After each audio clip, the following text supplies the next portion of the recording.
So, as we said last time, we looked at the 100 days of Durham County Council under, of course, running under the auspices of Reform UK.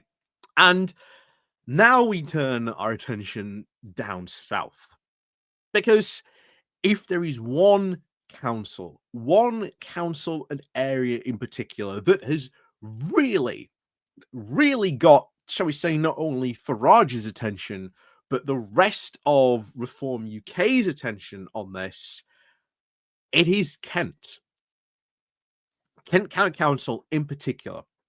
The way that it is talked about, the way that it is like the first place that was blessed with the precious DOGE unit, which still hasn't reported anything yet. We'll see what happens when we get into September.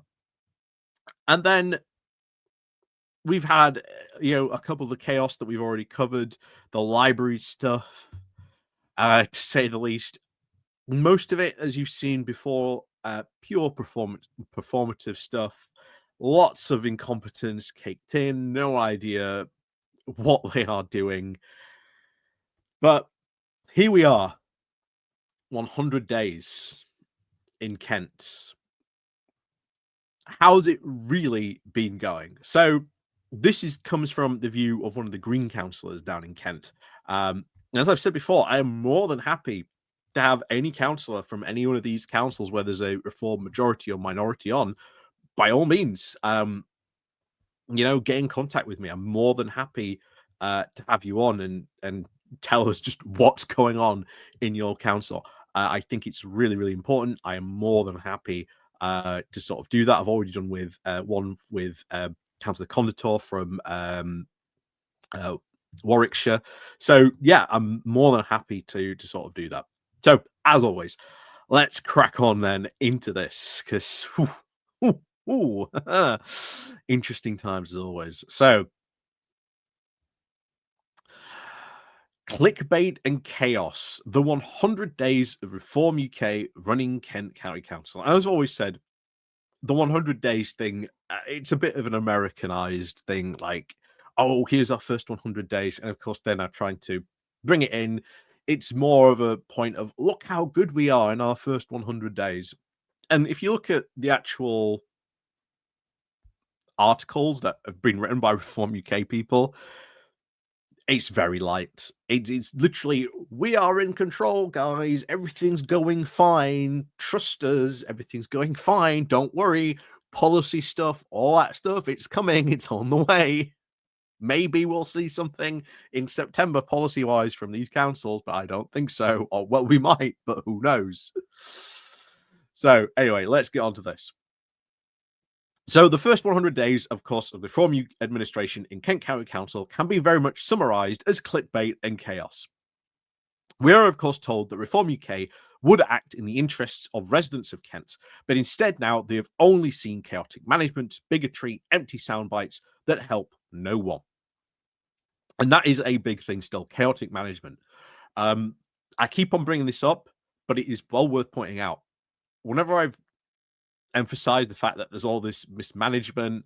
You've had, as we saw recently in the Greater Leicestershire, Greater Lincolnshire Combined Authority, you had two important committees basically not meet because they couldn't have a quorum. You are meaning that these councils or these greater mayoralties that they are in control of aren't doing anything. And that is just as bad because that means they are missing out on funding. That means they are missing out on projects, deadlines, decisions, important decisions that need to be made by these councillors are not then being made. That in itself causes more problems. So when I keep on bringing this up, they are, quote, doing nothing. It is just as bad, just as bad on that front.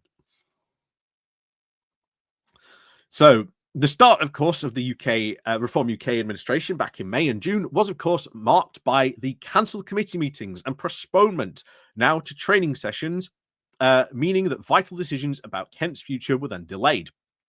Again, we covered that. Reform UK made this big song and dance that they were ready to hit the ground running, had all these committee meetings lined up. Not happened. What happened to the claim of we will hit the ground running? Well, as I keep on saying, they've hit the ground, just not running. So the announcement, of course, of DOGE cost-cutting team came, of course, on the 2nd of June, which was announced, of course, with great media fanfare. But then Reform UK chairman and DOGE champion Zia Youssef resigned from the party just a few days later, as did its tech genius Nathaniel Fried, who supposedly was to advise him. Youssef then returned to the fold in just a few days later. It was all just a big theatre to keep Nigel Farage happy, and unfortunately, the Kent residents are now paying the price of it. And you may also remember a guy that got fired or ambushed and then got fired because he wasn't doing a good job. Remember, Nigel came down, gave Kent a visit, and then almost immediately, this guy's brought into an office at this meeting where he's told, "You will do this, this, and this," and he went, "No," and then got fired. You may remember that. Fun times in Kent.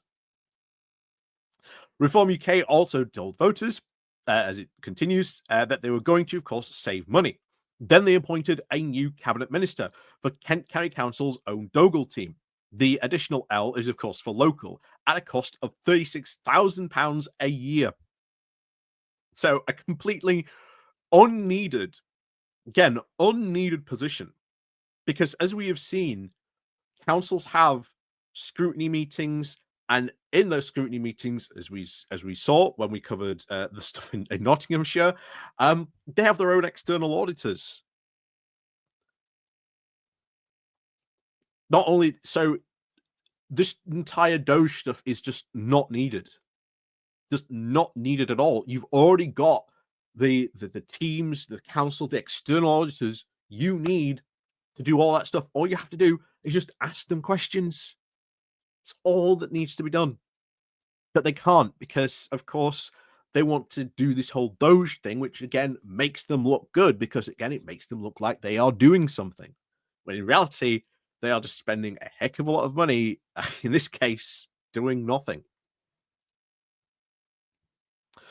Anyway, it continues. They then, of course, refused then to back an opposition motion calling to cancel the generous allowance then paid now to deputy cabinet members. On the, again, you'll see there, oh, yes, we don't want to pay ourselves, but oh, deputy cabinet members, well, of course they've got to keep their allowance they get. On the 3rd of July, it was also then recently reported that newly elected Reform UK member Daniel Taylor appeared at Folkestone Magistrates Court, charged, of course, with 3 offences, all of which he then denied the accusations of serious violent offences, including allegations now of threatening to murder his wife. Yep. So that was a whole thing as well. Then, of course, the subsequent full council meeting on the 10th, where Kent's Reform UK leader, Lyndon Carman, refused then to support an opposition motion to strengthen the council's resolve against violence against women and girls on the grounds that she alleged that these crimes are predominantly being committed by non-British nationals. These claims were then subsequently refuted by leading domestic abuse charities working in Kent. Again, surprise, surprise. Then, of course, on the 7th of July, Kent County Council leader Linda Carman then issued an official statement to announce this is the guy who got, fired but not fired, according to them, that Councillor Bill Barrett made, of course, the decision to step away from his role as Cabinet Minister for Highways and Transport. Just a few days later, Mr. Barrett then told the media he had been ambushed and sacked against his will after a visit to the council by Nigel Farage. Again, as we talked about that as well, doesn't look very good where your party leader has come in and then you've immediately been ambushed and sacking someone in that way. But this all feeds into the whole fact that Farage has complete control of what goes on these councils. As we've talked about before, that big unit in London that is, controlling them on that. So on the 30th of July, this new administration proudly announced a £6 million, of course, highways investment that then failed to actually mention that these were then agreed under the previous administration, or that there was actually no new money for fixing potholes. This is something I've said watch out for. That they are going to be trying to grab any previous successes of previous councils, because they're not doing anything at the moment. Quite frankly, they're not doing anything at the moment, and that is going to become very, very apparent very, very soon, because it's coming up to budget time soon. So a lot of eyes are going to be on Durham and Kent, especially, and of course these other councils where they are currently ruling in a minority. Anyway, it continues. So the announcement of the 60 million reduction now to Kent County Council debt was then also scheduled prior to the elections of this year. That had nothing to do with the Reform UK. So again, once again, taking credit for something they didn't do.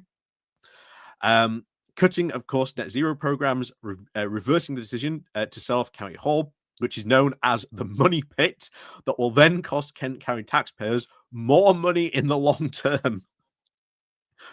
And this is something I would love to speak to on Kent Council about this, because the county hall is insane. This is all part of their drive to put people back in, like, from working from home back into like the office, because they are super against that apparently, but they themselves have hired positions for people working from home. So go figure on that.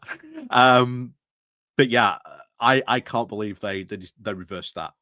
They've kept that monster of a building open, because it is going to be a massive money pit. It needs huge renovations doing to it. It's going to be insane. It is going to be insane on that one. So in just 100 days, Reform UK has now provided very few ideas about where they are going to find this 100 million of cuts now required to, of course, balance the books. Instead, we are just getting more chaos and clickbait. Again, pretty much keeps with everything that's been going on here. Think of that as, if you're just catching up, that's what's been going on down in Kent. I pretty much expect that to be what it's like for the next 4 years, to be honest, over in Kent. Good luck. And remember, at this moment in time, they still haven't rolled out any of their policies. It's when now those policies start to come from that unit in London, that's where things might get started a little bit interesting in these places. Because in those places, in Durham and of course Kent, they'll be able to force them through, no problem. They've got the votes to do so. The interesting ones were where they aren't in control and they're in a minority. Do they get backing? Does this literally come down to the chair in these places, who is Ken from Reform UK, so is of course going to vote Reform? In that, what happens to sort of these places? It's going to be very, very interesting when you start to actually get policy coming out of what they intend to do. They're running out of time. They are very, very much so running out of time. We keep on hearing September as like when it's going to happen, or when we're going to see this stuff. Will we see it then? We don't know. In some of these places, local government reorganization, that deadline is fast approaching in November. So you've got to get that, all those stuff submitted about what you want government reorganization to look like in your area, because it's going to happen regardless. That's going to be interesting to see, because so far they've got no clue about any of that whatsoever. But it's coming down the track very, very fast. And not only that, but then what happens to all the decisions that they put off from making? What happens when they again start to make those cuts, which again, just a little bit too much. We've seen in Durham recently, one of their big ideas, they're removing the basically people on low income now will have to pay full council tax. That is going to make more people into a worse situation, which means that they're going to have to rely even more on the services provided by the council. So it's still early days, but honestly, if this is how it starts, you can almost see eventually this is going to end up in catastrophes. And in Durham and Kent, they are the ones fully in control. They've got no one else to blame but for themselves. So as always, let me know what you think down below. And of course, as always, we'll see you all next time.